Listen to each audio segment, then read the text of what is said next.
안쪽에서 답을 찾을 수 있었고 실제로 실천을 하다 보니까 지금은 고객이 끊이지 않고 제게 찾아와 주시고 계세요. 안녕하세요 여러분, 김정현입니다. 오늘은 인테리어 일을 하고 있는 제가 어떻게 해서 일이 끊이지 않고 또 인테리어 봉사 이외에 어떤 수익을 창출하고 있는지에 대한 말씀을 나눠보려고 해요. 영상 보시기 전에 좋아요하고 구독 많이 눌러주시면 좋겠습니다. 여러분들 중에서 관점 디자이너 박영우님을 아시는 분들이 꽤 있으실 거예요. 만약에 모르신다면 유튜브에서 꼭 한번 영상 찾아보시기를 추천드립니다. 박영우님이 대부분 본인의 강연에서 말씀하시는 큰 줄기는 관점을 바꿔라, 질문을 바꿔라, 질문을 바꾸면 답에 대한 방향을 바꿀 수 있다라는 말씀을 여러 사례를 들어서 말씀을 해주시는데, 질문을 바꾸라고 하는 이야기가 좀 어렵죠. 인테리어 영업을 하고 있는 제 사례에 맞춰서 이 이야기를 좀 쉽게 풀어보려고 해요. 도대체 인테리어 일이 없는데 어떡하지? 하는 고민 같은 질문을 인테리어가 필요한 고객이 나에게 찾아오려면 어떻게 해야 되나? 라는 생각으로 바꿨다고 볼게요. 고객이 나에게 찾아오게 하려면 어떻게 해야 할까를 고민하다 보니까 고객을 찾으러 밖으로 나가야 하는 그 방향이 안에서 고객이 내게 찾아오게 만들어야겠다라는 생각으로 이 방향 전환을 하게 됐어요.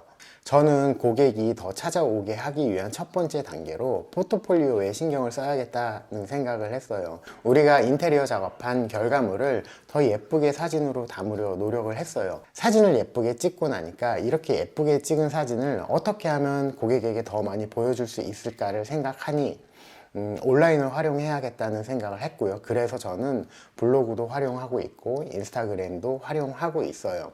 블로그에 많은 사람이 들어오는 것도 중요하지만 더 중요한 건 정말 인테리어에 관심이 있는 사람이 들어오게 하는 게 더 중요하겠죠. 그러다 보니 어떻게 하면 인테리어에 관련된 사람들이 더 들어오게 할 수 있을까를 생각하면서 키워드 공부를 하게 됐고요. 또 인스타그램 같은 경우는 무작정 앉아서 팔로워가 늘어나길 기다릴 게 아니라 공부를 하다 보니까 인스타그램 역시 인테리어에 관심 있는 사람을 찾아서 제가 먼저 그 사람들에게 좋아요도 눌러주고 구독도 눌렀더니 점차 팔로워 수도 늘어가고 있어요. 특히 인스타그램 같은 경우는 짜투리 시간에 고객을 기다린다던가 화장실에 앉아 있다던가 했을 때 의미 없는 영상을 보거나 인터넷 웹서핑을 했었는데, 이제는 그 잠깐의 시간에 인스타그램 안에서 인테리어에 관심 있는 사람을 찾아서 한 사람 한 사람에게 먼저 다가가는 일을 하고 있어요. 그리고 우리가 하는 작업을 더 직관적으로 보여주고 싶어서 지금처럼 유튜브를 활용하고 있기도 하죠. 실제로 블로그를 통해서 많은 고객이 찾아오게 되었고요. 또 인스타그램을 통해서 며칠 전에도 고객과 만남을 가졌었고요. 유튜브는 말할 것도 없죠. 유튜브 같은 경우는 고객을 만나러 가면 어떻게 보면 되게 신기해해요. 지금 제가 대단히 구독자가 많은 상황은 아니지만 꼭 필요한 고객들이 저를 찾아서 연락을 주시기 때문에 한결 상담하기가 수월해요. 마케팅을 대행하거나 중개업체를 활용하셔도 괜찮지만 내가 질문을 던지고 스스로 답을 찾았을 때 찾아오는 고객과는 차원이 다를 수밖에 없어요. 질문 하나 바꿨을 뿐인데 할 일이 많아졌죠. 다시 처음 질문으로 돌아가 볼게요. 인테리어가 필요한 고객이 내게 찾아오게 하려면 어떻게 해야 할까?